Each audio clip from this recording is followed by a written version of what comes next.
lungguh madhep karo sila centane dianggep dhewe-dhewe ya tuwae diombe barengan wae padha dipangan iki tak boleh pancen nyata yen pinuju ngombe tuwa guyone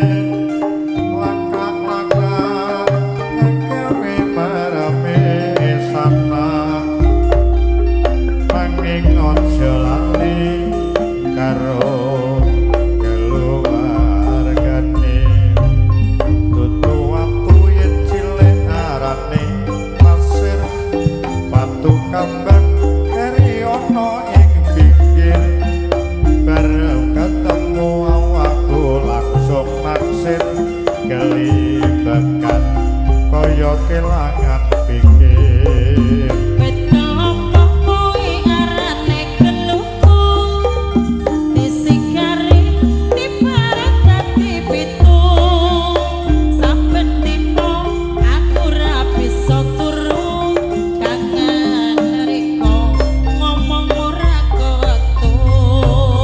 areng-areng bakar gedeng campur geni sampai garing atiku iki mikiri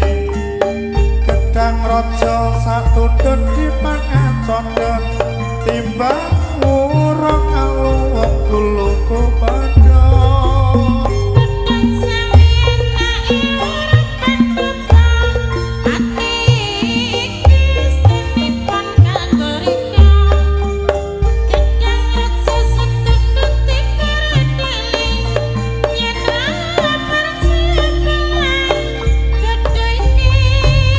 dudu watu yen cilik arane pasir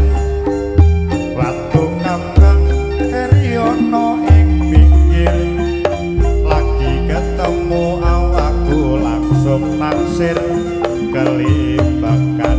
kaya kelangan pikir wit kelapa kuwi arane keluku disikari dibareng dadi pitu saben dino aku ora bisa turu kangen riko omong ora wektu areng-areng bakar gedeng campur geni sampai garing atiku iki mikiri gedang sapa satundhut dipangan condhot timbang